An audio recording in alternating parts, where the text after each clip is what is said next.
Hey, thanks for taking a minute to listen to me. I got a story I want to tell you, and I want you to imagine just for a minute that I could share with you a story that would have such impact on you and your life that it could remove pain. It could remove unforgiveness. It could remove anxiety. It could remove hate. I know that's a tall expectation, but I really feel and felt led to share this story, and I want you to consider everything that I'm saying and really take it to heart, because with the recent Florida shootings and the Columbine shootings and all these shootings in between and all the stuff out there, there's people out there that are just having terrible hatred in their hearts. They're having terrible times with dealing with the pain of the loss of a loved one, the loss of a son, the loss of a daughter, the loss of a sibling, whatever that is. And I really feel like I can share with you something that literally can change your life and is life-changing, because it happened to me. And I don't want to try to compare what happened to me, what's happening to you, or what pain you might be going through, but it did change my life and it gave me a different perspective. And I want to share with you a story and see if it can help you with what you're going through. So this is meant for anybody and everybody who's going through pain, unforgiveness, and hate because of a tragic event that happened in your life, and specifically, everyone in Florida and everyone around all those families in that community. So my name is Greg Ryder, and I live in Escondido, California. I'm 56 years old, and I was born into a really wealthy family in Denver, Colorado. Unfortunately, my dad was an alcoholic, and my dad was actually on a drunken binge in Las Vegas while my mom was rushed to the hospital and gave birth to me. Well, that obviously led to a divorce, and my mom got divorced somewhere when I was 2 or 3 years old, and I live with my mom, who's an amazing person, who's actually got me, she's in the ministry, and she helped teach me some of the things I'm going to share with you today. And I lived with my mom and visited my dad, and I grew up not really liking my dad because my dad did not treat my mom properly. And then as I got older, meaning like 16, 17, 18, where I kind of could understand things, I got to a point to where I really hated my dad. And the reason I hated my dad is because he was an alcoholic, and he was a mean alcoholic. This guy was like a cool guy when he was sober, but the minute he started drinking, there was like this tipping point where he became so mean and so hateful and so abusive. It was horrible. And I hated my dad. And I don't want to get into all the intricacies of that verbal abuse and that abuse, but the bottom line is I felt that hatred like you maybe are feeling the hatred. I was there. I experienced it, and it was my dad, right? And it's this guy you look up to, this guy that you want to love. And then I'm going to kind of fast forward a little bit. I ended up getting into the securities industry, and I became into this industry, and I ended up starting to do cocaine. And I seriously got addicted to cocaine, and thank God my wife stuck through me with all this, because I should have been dead. I should have been 6 feet under, and she gave me hope. She was something to live for, something to keep going for. And again, I'm going to take this really long story and make it succinct for you. So after a few years of this cocaine addiction, I realized that I was killing myself, and I had this really weird thing going on, that I had gone to church and got born again. I was a Christian, and when I would come down and I was sober, I had this addiction and this craving to do more cocaine. And then when I was high on cocaine, I would cry and I would weep and I'd pray to God, get me off this, help me get off this. It was like, I had these times obviously where I was partying, doing stuff, but I really wanted to get off the cocaine. I'm a very strong-willed person, and I wanted to kick it on myself. I didn't know what to do, so I came up with a plan. And the plan was I was going to tell my mom and tell my dad that I was addicted. Of course, they're not together, so I told them separately that I was addicted. And I said, give me 2 weeks to get clean. And if I don't get clean in 2 weeks, if I don't kick this by myself, I said, I literally want you to have me committed. Like, seriously, I'm going to kill myself. I'm not doing right by my family. I need some help. And so they didn't know I was on cocaine. I'd been hiding it really well. And so what happened is my dad had a house in Vail, Colorado, a condo. So I said, let me go stay at the condo in Vail and try to. Now, that's not a very good place to go get off cocaine, because you can get it anywhere you want in Vail, Colorado. But I locked myself in this condo, and I was going through the withdrawals and getting clean. And again, and the other thing too, this is my memory. So it'll be interesting to see what my wife says when she sees this and what my mom says when she sees this. But again, it really doesn't matter because it's my memory, it's my perceptions, and it's my perceptions is my reality, just like your perceptions is your reality, and your fear, your hate, your unforgiveness, everything you're going through is yours. It doesn't matter what anyone says to you, it's yours. So the goal is to help you with yours with this story, and I'm going to share with you exactly how you can break free of this very easily. At least I did. So as I was going through withdrawals, at one point during this withdrawal period, God opened my eyes into the spirit realm, and I literally saw angels and demons fighting. Now you might sound like that might sound crazy to you, but to me it was real. I saw angels and demons fighting over this addiction. And they were fighting over this addiction, and the angels were fighting on my behalf, and the demons were fighting to keep me addicted. And then at one point, somewhere towards the end of a week period of time, boom, the angels won the fight and the demons left. And I saw in the spirit realm, I saw these real physical, real things leave. And the angels kind of had like a victory dance. And from that moment on, the addiction left me. I never have ever touched cocaine again. I never ever had the desire to do it.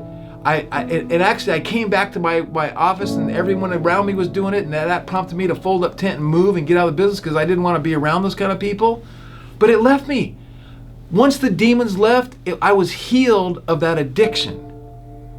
And this is kind of like the first step to something I just want to share, and I hope that I hope this resonates with you, and I hope God can speak to you, and I hope the angels go to war on your behalf, right? So now take this to the next step.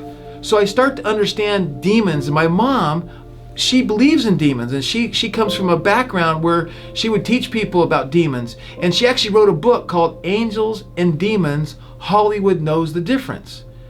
And you think about it, they've made movies about demons for decades, and exorcism and all that kind of stuff. The Exorcist and different. There's lots and lots and lots of movies about this, and that stuff, in my opinion, really is real because I've seen them. I've seen them manifest. And I'm going to tell you one other quick story, and then I'm going to share with you how this healed me. Right? So when I decided to leave Colorado because I got clean, I didn't want to be in that. We moved out here to California.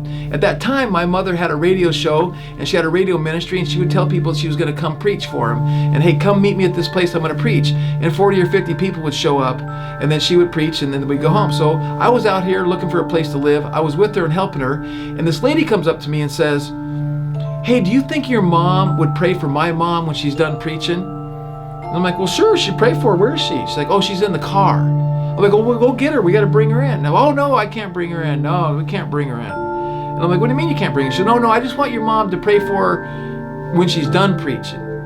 And I'm like, "Well, no, you bring her in. What are you talking about?" And right then my mom walks up, and I tell my mom, "Hey, this one lady wants to have you pray for her mom." My mom's like, "Where is she?" She's in the car. We're like, "Go get her." "No, I can't get her. I can't get her." "Why can't I get her?" And my mom's like, "Take her to me right now." And I will never forget the next 3 or 4 hours of my life.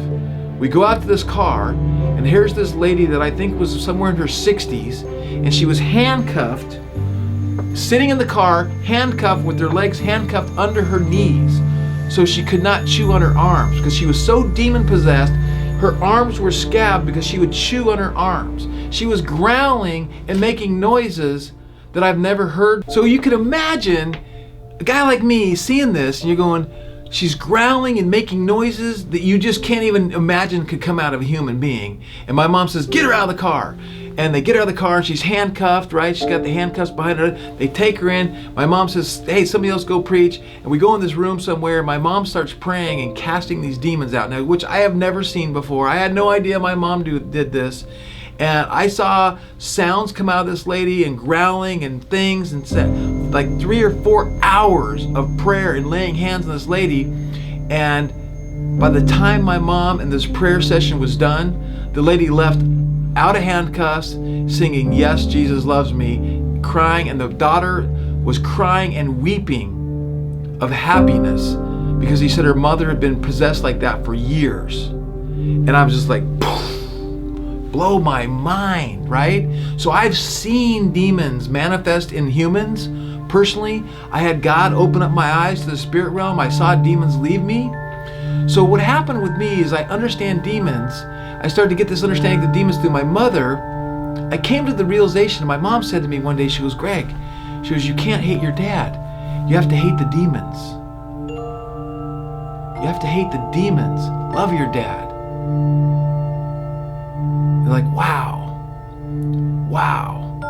And ever since I had that concept, and I grasped that concept of blaming the demons, hating the demons and loving my dad, I had the best relationship with my dad to the day he died.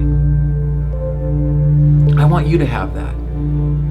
This 19-year-old kid who made those shootings in Florida, the news reported that he heard voices talking to him. I'm telling you, those are demons.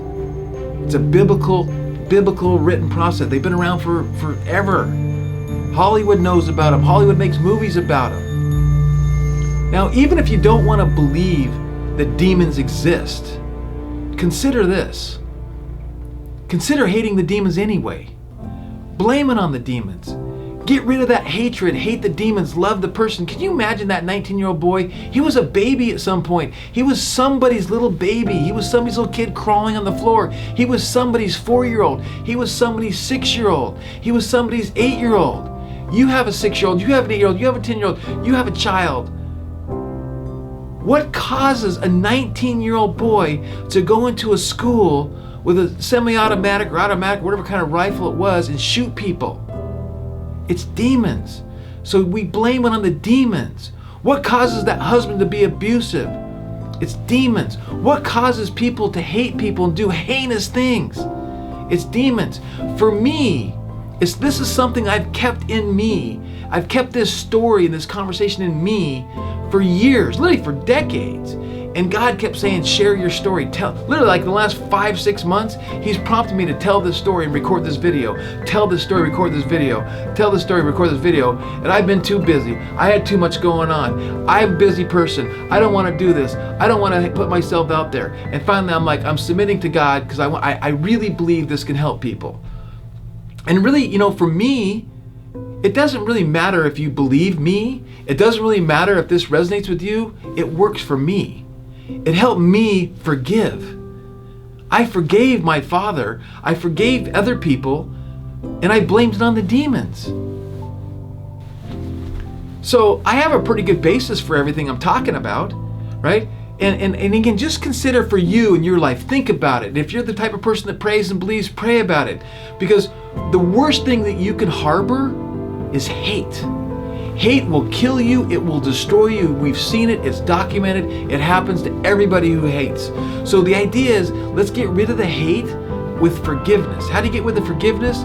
By hating the demons, right? Blame it on the demons. Don't blame it on the 19-year-old kid. He obviously was demon-possessed. Now, the news, everyone calls it mental health. Okay, call it mental health. What the hell is mental health problem? What is that? What is a mental health problem? It's freaking demons. Hate the demons. Have forgiveness. Pray for the families. Pray for the people that have these problems. Pray for the people that the demons would leave. Pray that the angels would go to war on their behalf. Pray that the angels would fight those demons like they did me, and those demons would lose and go, and the addiction would be gone. That the mental health would be gone. That the desires to kill, rape, pillage, steal would be gone. You think about this, you think about where we are in our culture, where we are in our society, where we are today. And if people would understand the demonic forces that absolutely exist, in my opinion, and you start to pray about it, that's where we can have change and healing. And I watch the news. I'm a news junkie because I want to follow what's going on in our world. And I keep thinking, man, no one's talking about prayer.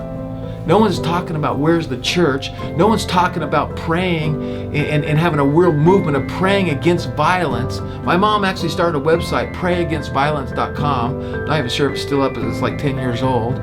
But It's about prayer, it's about blaming those demons, and it's about getting rid of that anxiety, getting rid of that fear, getting rid of that hatred, and forgiving, and then moving on. Are we going to get rid of all the demons? Is this going to stuff? It's going to continue to happen. You know, this whole idea that, well, if we ban guns, we ban this, we do that, that's going to fix the problem. I don't know that anything's going to fix the problem but prayer from God. So I just want you to really think about it and consider, can you, in your life, and I don't know if it's an abusive boss, I don't know if it's an abusive spouse, I don't know what it is, I don't know if it's a child that you have that's gone up the deep end and doing drugs and being unruly. Can you start to hate the demons and love the person? Love can conquer all. And with your prayers, I think you can make a difference. So I hope this has been meaningful to you. I hope it changes your life. If you have been touched by this, please share this, because I know there's other people that can be touched by this. I want to say thank you very much. I appreciate you. I love you, man. Maybe you've never heard somebody say that, but I love you for watching. I love you for being there. Do what I do. Wake up every day with an attitude of gratitude. Give gratefulness that you're alive, that you have a house, that you have a bed, that you have water. Whatever it is you have, give gratefulness. Be grateful for everything you have. And then find somebody and tell them you love them.